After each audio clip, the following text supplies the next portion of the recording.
Thanks for joining me for my AMAP Friday. I hope everybody's doing well. And today I'm gonna be talking about first how to deal with people or with cramping toes and feet and what that's all about and what we can and cannot do possibly. And then I'm going to talk about history. If studying the Pilates history is going to help you become a better teacher.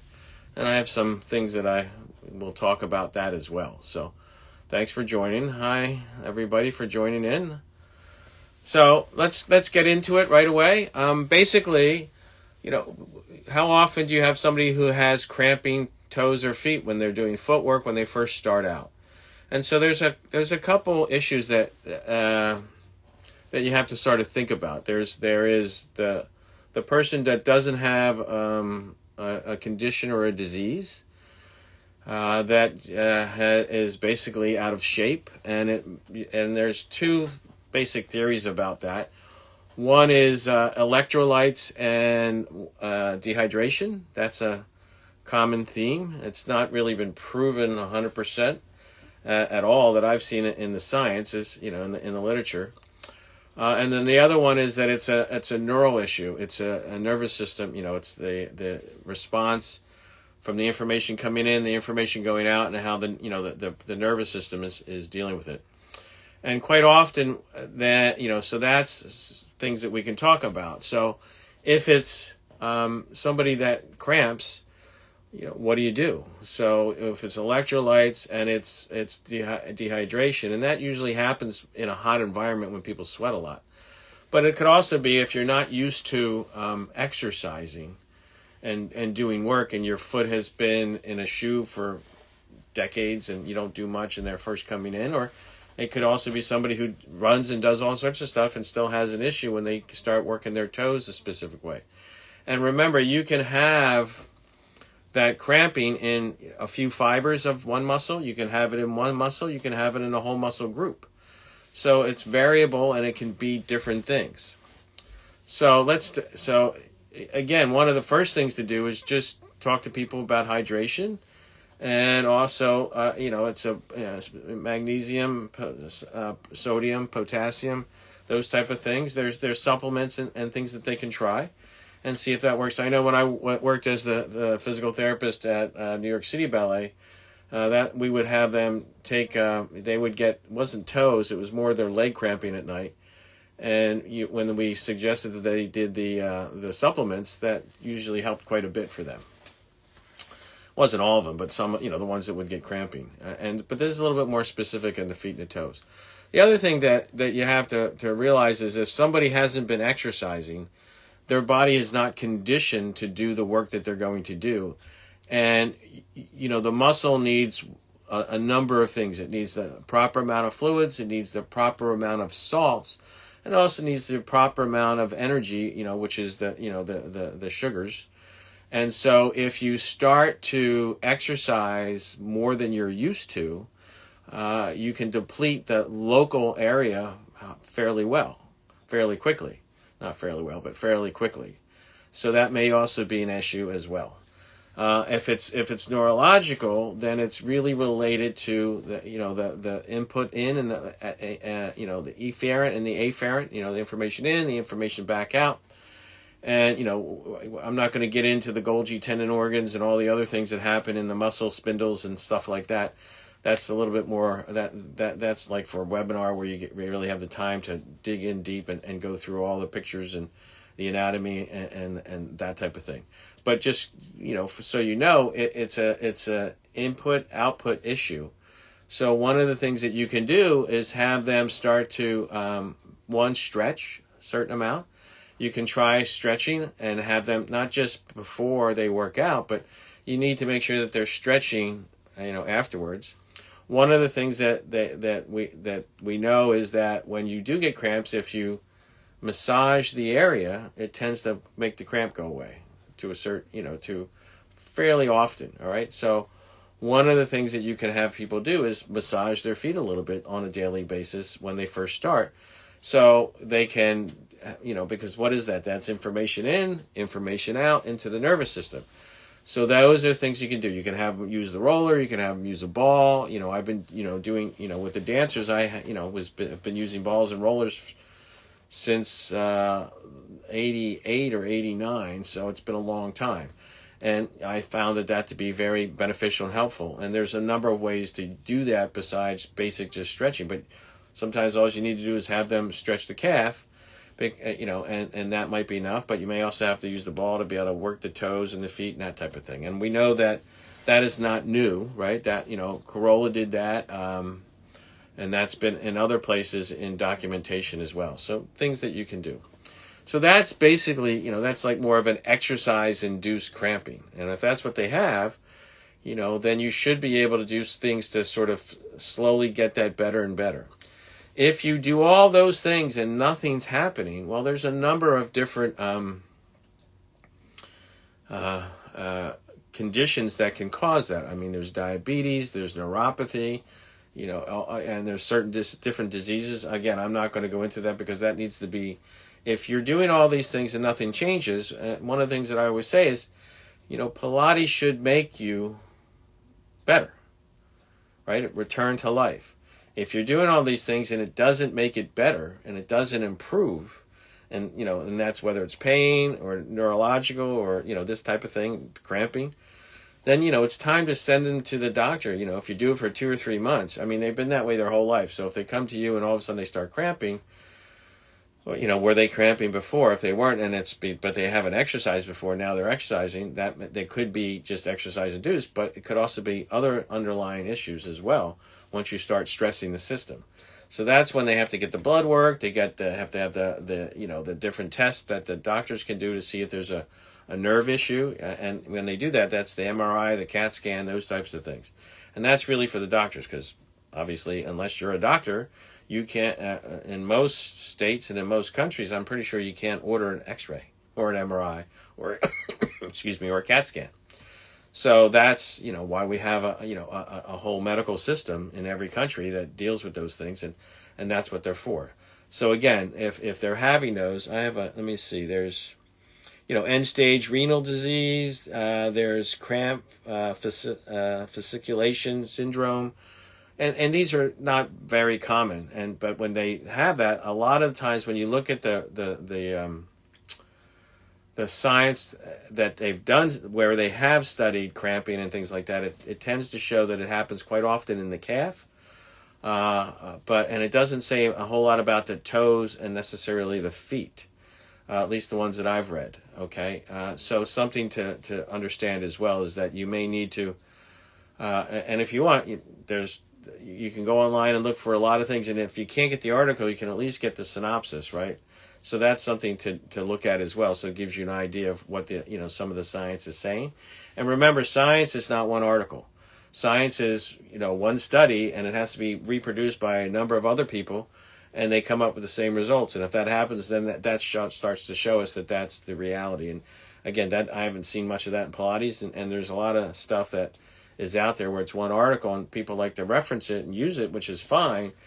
But unless that's been done again, it's not really true science at least the way it was originally developed, and to try to prove something by having multiple clinics or studios or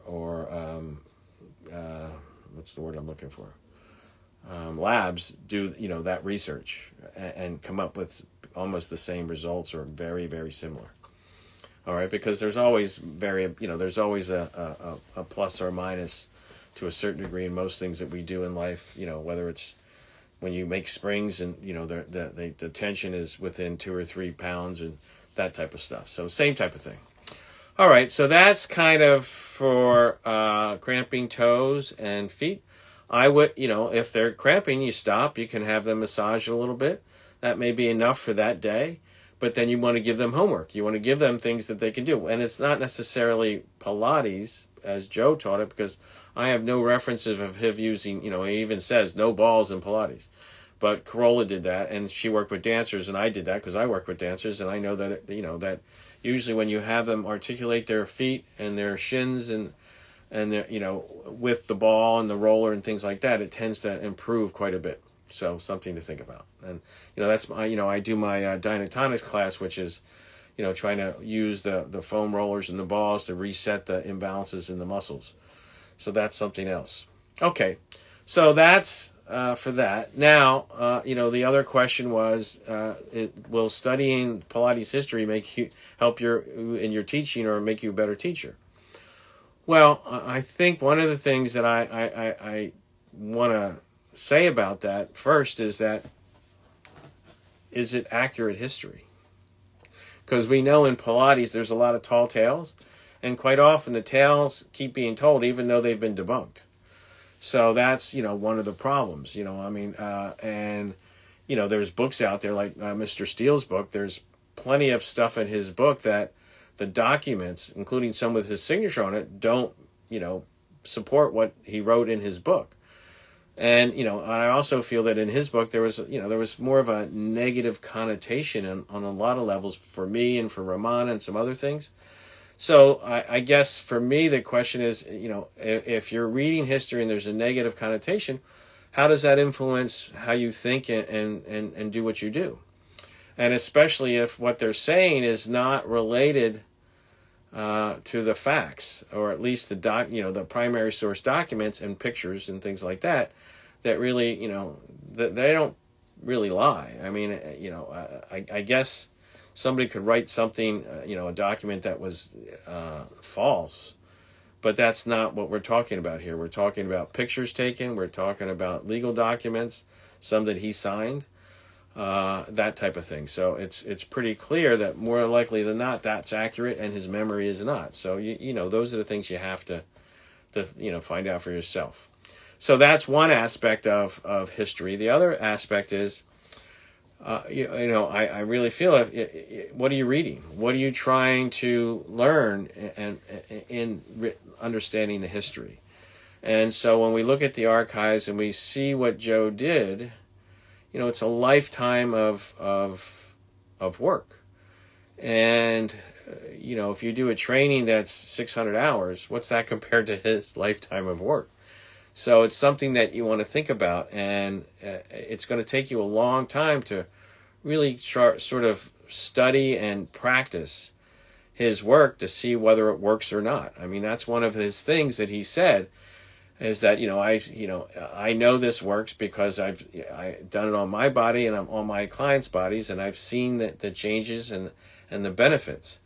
Well, unless you do his work on apparatus close to be what he did it on, and in the way he did it, then will you get the same results? And you'll get similar, but will you get the same? And I think that if you're interested in really knowing what Mr. Pilates taught and want to get similar results, then history is going to make you a better teacher that way, because you're going to have a better understanding of the fine details and the intricacies and the way he did things. I just did a lecture at Pilates at the Pillow. We just had it last weekend. And, my lecture was, the first act of life and the last, right? And, breathing Joe's way, right? Well, what's Joe's way? And do you all know that? Have you really studied that? So that's one aspect. There's the exercise, there's the breathing, there's the spiritual. And you really need to read his books. You need to study his archives and a lot of that's available, right? You can, a lot of the archives are available on my Etsy store. There's posters, there's pictures, there's lots of different things. So you can do that. Now, I know some people say it's not going to make you a better teacher. I just disagree, because the more information you have about what it is you're teaching, the more you're going to understand the process, and it's a system. It's not just here's an exercise and on social media today it's kind of like that. Here's an exercise has nothing to do with what Mr. Pilates ever taught, and so maybe that, yes, and since that can be called Pilates, that's confusing, and I don't think that's going to help. But when you really want to take the time and really study that history, I do believe it will make you a better teacher. So and I've spent the last 30 some years really trying to develop and share that. I have the archival book, I had the archival calendars, I have all the posters on the Etsy store.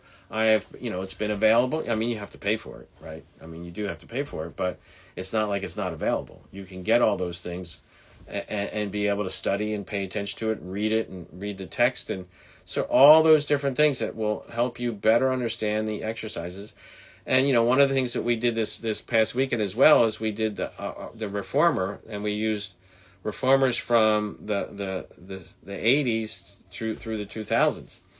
And even Joe's original one from the 1930s, and then the junior reformers from the 40s and the 50s, and then the performer, which was the one that Stamina made based on the one that I had, the junior reformer. So we are able to see all those things, and a lot of times the archival gives you an opportunity. It's like precursor to some of the other exercises that he later documented. So we see that progression. So he did change some things, and a lot of times it's a way to give you another option when you're having somebody having an issue and a problem with doing the exercise. So something to think about. Okay, so that's sort of my take on that. I definitely think that you need to understand that in history, you need to make sure it's the most accurate history available. And if somebody's telling a story, are there more than one people who can tell that story? And you have all the different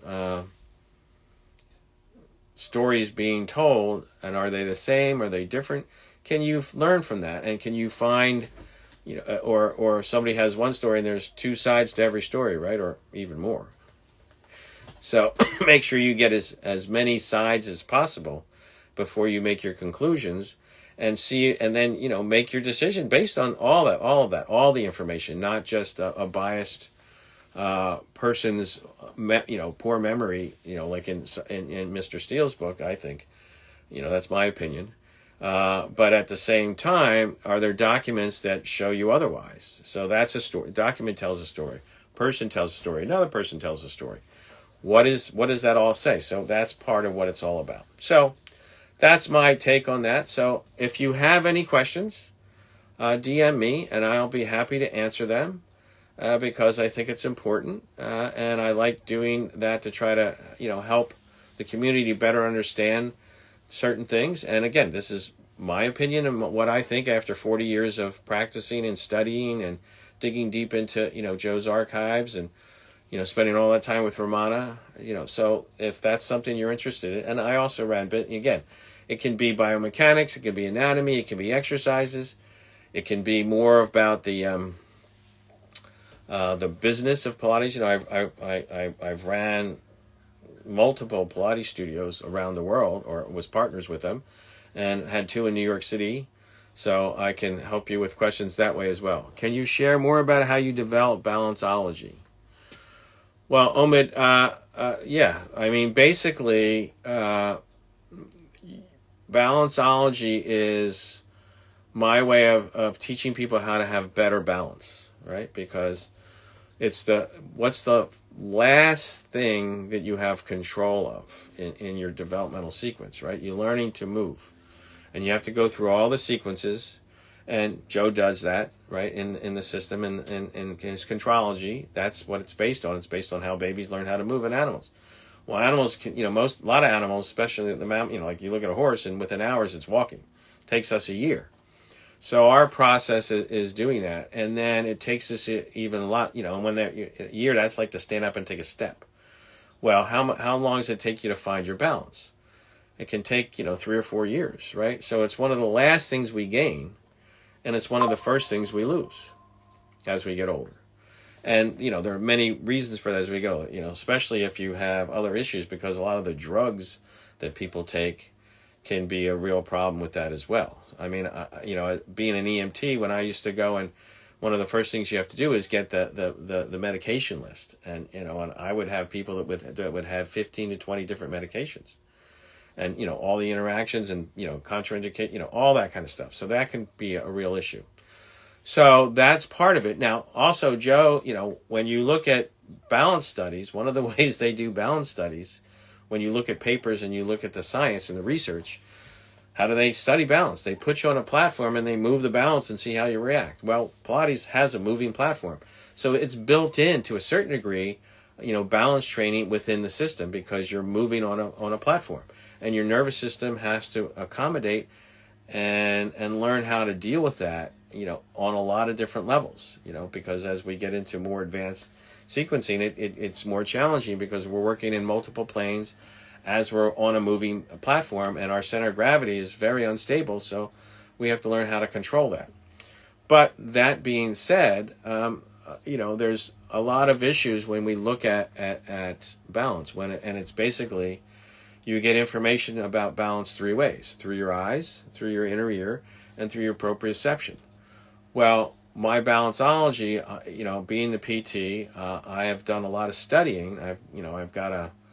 I've done the continuing education. I've done all the different things. I've got the little certificate that says, I'm a balance, I have trained in balance and that type of thing. So it's really more to it than just that. And so my balanceology is, I've looked at the science, I've looked at what's out there, I've looked at the PT in relationship to that, and I've come up with a way to help you train yourself.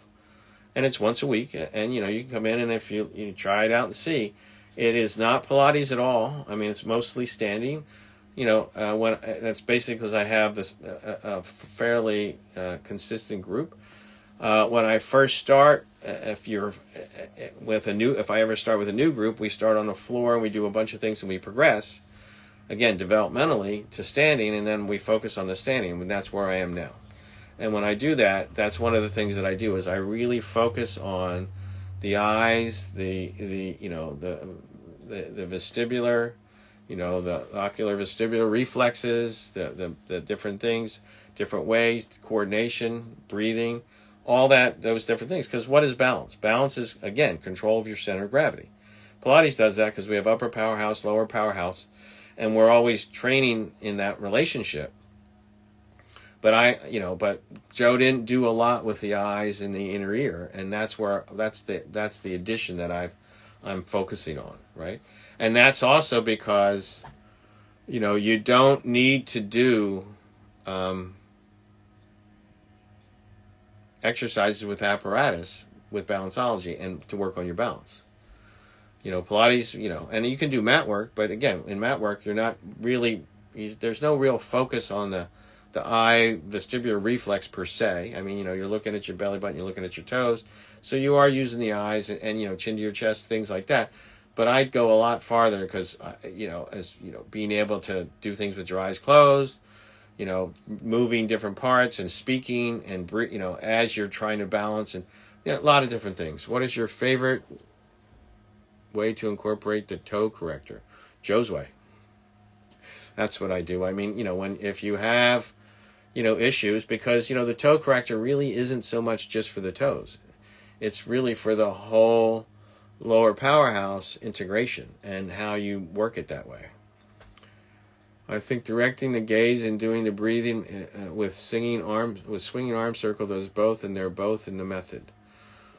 Well, yes, they are to a certain degree, but I take it a lot. That's what I'm saying. I take everything a lot farther than Joe does. So, I mean, like I said, Joe has some of it. There's but that's not his focus, and it wasn't his focus, at least in anything that I see. And when you look at his readings, his writings, that's not there.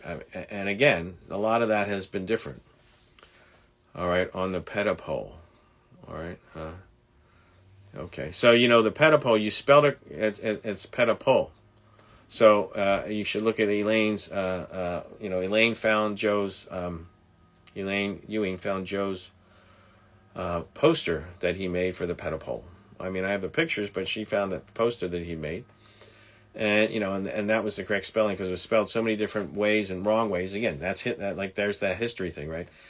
So things get lost, things get changed, things get, happen. And then you find a document and you go, oh, that's the way it's supposed to be. Okay. So Omid, you're welcome. All right. So, again, if you have specific questions, because again, if you have a question, I like some time to think about it. I'd like some time to maybe even research it. I did a little I went back and looked at some of my information for cramping, and so send me a DM. I'll put it on the list, and we'll go from there. All right. So thanks for joining. No worries. Thanks for joining, and I will do my best to answer your questions as best I can. So again, join me every Friday, 1:00, if you like this, and you have other Pilates acquaintances, friends, other people that you work with, anything like that, you think they'd enjoy it, have them come and join me. Or it's also going to, it takes me a day or two, but I put it up on the Pilates Source YouTube channel, and it has its own heading for AMAP Fridays. So something you can think about to do. And, thank you, Victoria.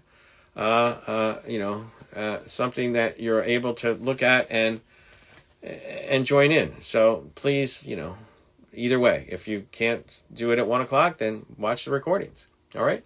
Thanks, everybody, and I will see you soon. All right. And one more thing.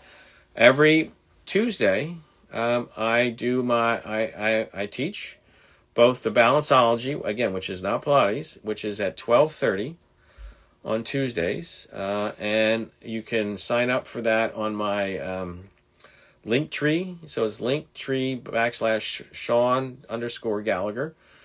You can do my Linktree account and sign up for there. And then after that, I do the resistor workout, both posters of the resistor workout. It's basically arm springs and leg springs. You can order the resistor poster on the Pilates Source, the Pilates poster Etsy page, right? So Pilates posters on Etsy, and join in if you'd like to do that as well. Okay, all right, everybody. Thanks. I will see you next time.